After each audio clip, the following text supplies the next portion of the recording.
LuLaRoe. LuLaRoe. LuLaRoe. It's the clothing brand you've probably had at least one of your friends try to sell you online. We're talking about LuLaRoe. It relies on multi-level marketing sales where you sell the clothes and hope to make money. But many women who have bought into the program are going to be left thousands of dollars in debt, all thanks to a new policy. New tonight, we spoke to a mother in Concord who is out of a lot of money.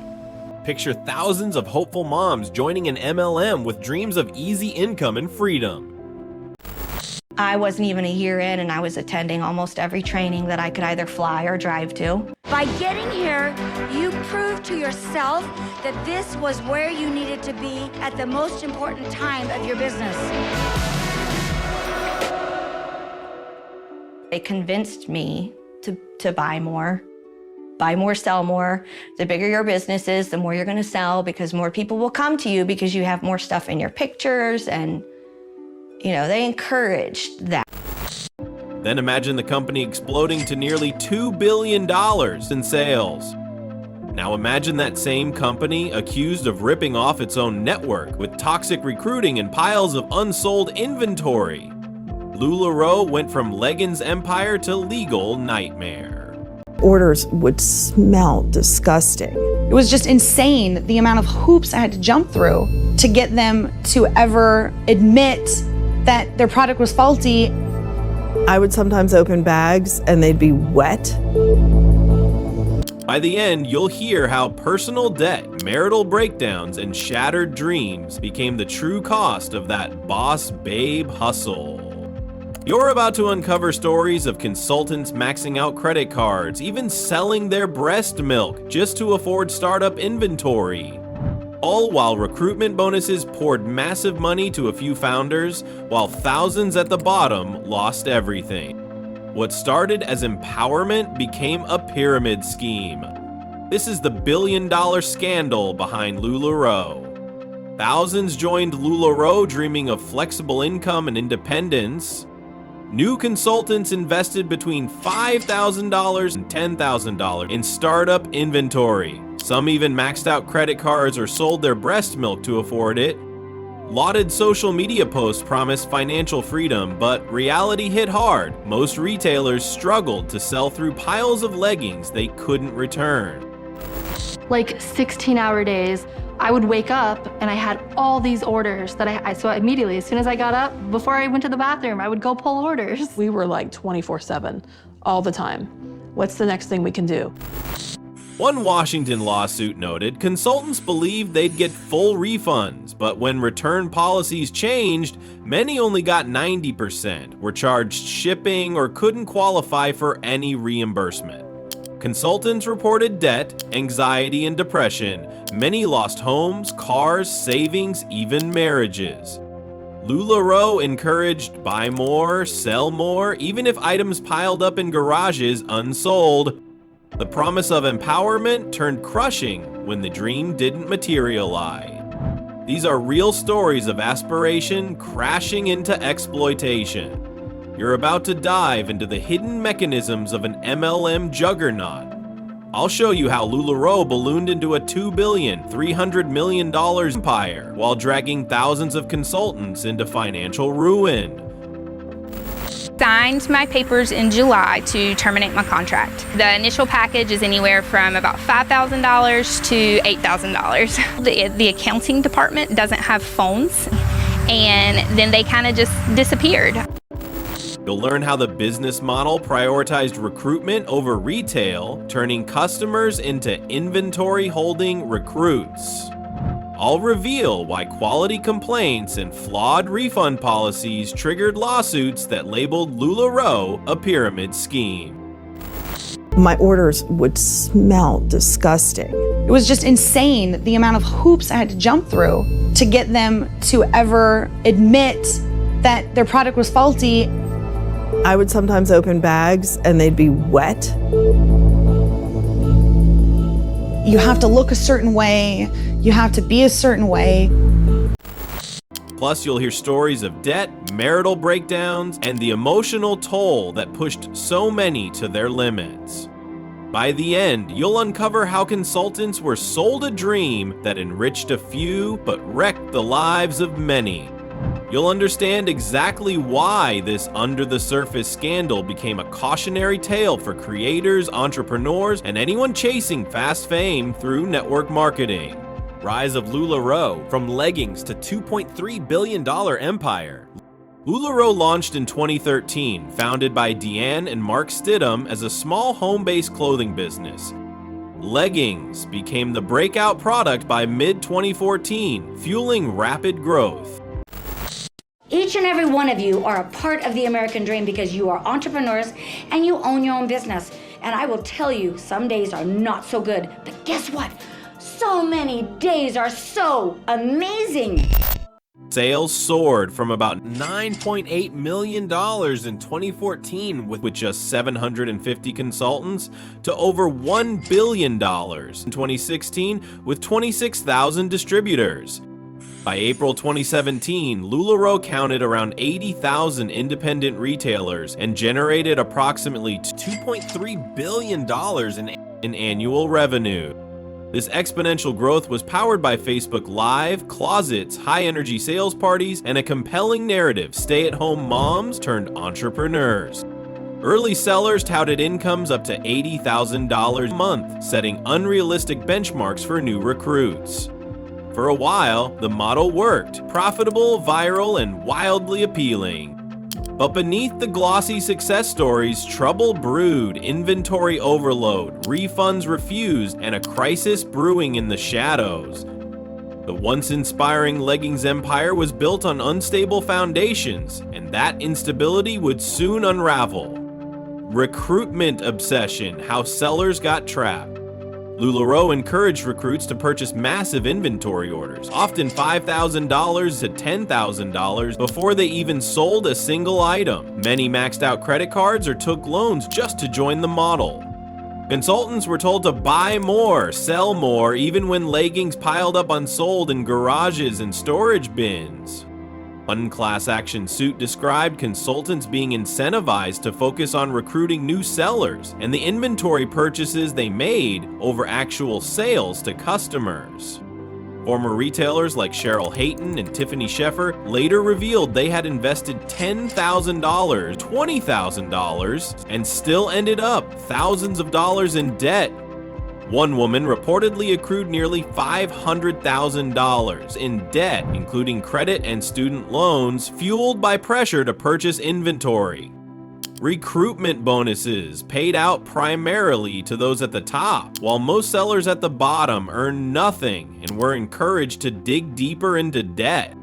Many consultants believed they'd eventually earn back their investments by selling leggings or recruiting downline, but the business model collapsed when sales didn't match earning. The recruitment-heavy structure made real income nearly impossible for most. $500 turned into thousands in loss, all chasing a dream sold by Facebook Live and glossy testimonials. Customers reported leggings tearing on first wear, holes in seams, fabric ripping like wet toilet paper. A federal class action suit filed in March 2017 alleges LuLaRoe knowingly sold defective apparel. Internal emails from LuLaRoe's head of production acknowledged fabric weaknesses. They admitted they weakened the fibers to make them buttery soft. Despite promises of a full buyback policy, distributors discovered when they left the company they often received just 90% back and were charged restocking and shipping fees. Initial refund programs like the Make Good program offered full reimbursements for defective items purchased between Jan 1, 2016 and April 24, 2017, but that window closed by July 2017. When return policies changed abruptly, many consultants were left with unsellable inventory worth thousands. Distributors faced denial of refunds and complex procedures. The Better Business Bureau downgraded LuLaRoe to an F rating in early 2017 after nearly 300 complaints concerning quality, refunds, and misleading sales tax charges. Despite refunds and revised policies, complaints persisted through 2021. Staff degradation, sizing inconsistencies, and poor durability made many feel deceived. Legal storm, pyramid scheme allegations and lawsuits. In October 2017, a California class action lawsuit alleged LuLaRoe was operating as an illegal pyramid scheme. Plaintiffs claimed the company pushed consultants to buy thousands of dollars in inventory, making money off recruitment rather than retail sales. Soon after, in January 2019, the Washington State Attorney General sued LuLaRoe and its executives for violating state anti-pyramid laws and deceptive business practices. LuLaRoe eventually settled the lawsuit in February 2021, agreeing to pay $4,750,000 with $4 million earmarked for restitution to around 3,000 consultants and $750.00 covering legal costs. These cases spotlighted a recruiting-based pay structure that largely benefited top recruits. Most consultants were left with unsold inventory and mounting debt. Additionally, in late 2024, a jury ordered LuLaRoe to pay $164 million to Providence Industries, its former supplier, after finding the company committed fraud, breached contracts, and hid assets through shell companies to avoid liability.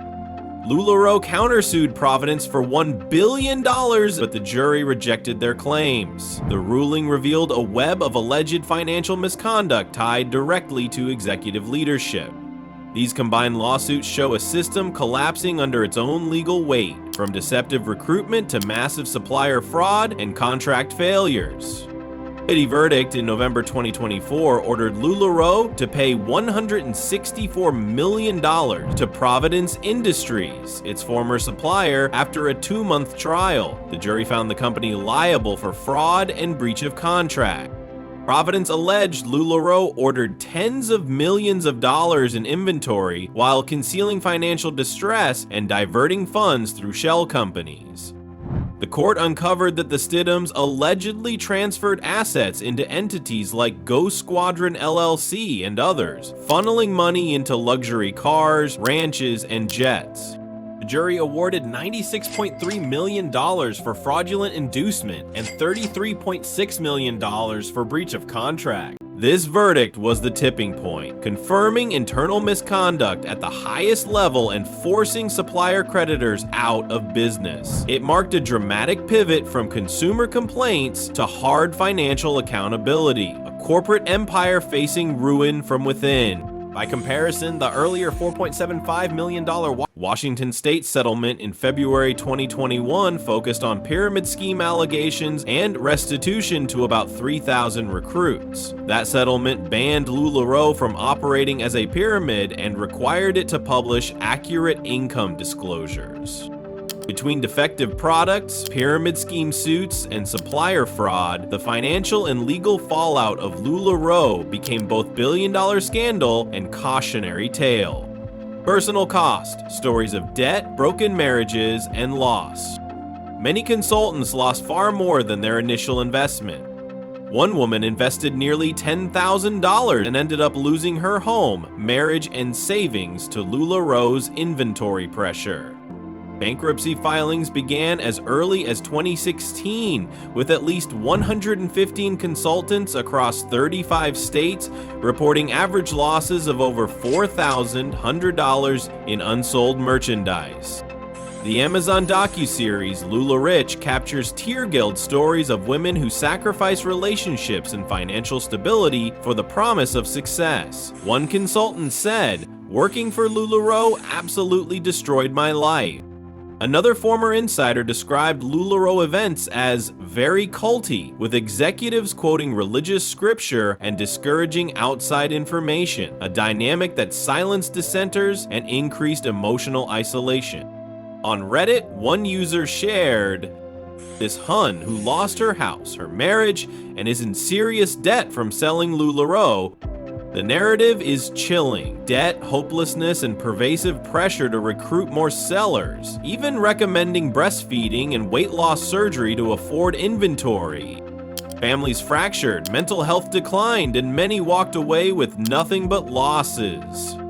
This is the dark personal toll behind a company that sold empowerment and left tragedy in its wake. If you're building a creator-led brand or any product-focused business, here's what you must learn from the LuLaRoe scandal. Lesson 1. Don't base your business on recruitment over real product demand. When a company pushes consultants to buy first and sell later, hundreds or thousands lose, but only a few profit. Lesson 2. High startup costs are a red flag. LuLaRoe's startup packages cost $5,000 to $10,000, forcing people into debt before they ever made a sale. Lesson 3. Quality and return policies matter. Defective inventory and abrupt refund policy changes created distrust and legal liability. The company's BBB rating fell to F. Lesson 4. Legal vulnerabilities build real-world consequences. LuLaRoe paid $4.75 million in state pyramid scheme settlements and was later hit with a $164 million fraud verdict from Providence Industries. Lesson 5. Emotional manipulation isn't sustainable. The company cultivated a cult-like social culture through love bombing, social pressure, and unrealistic girl boss messaging. When the dream collapsed, so did trust.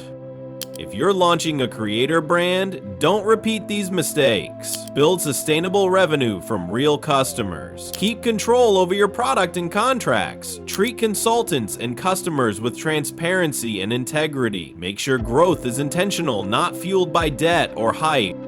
If you found this video useful, hit like, subscribe, and turn on notifications. Your support helps bring more deep dives into the real stories behind viral brands.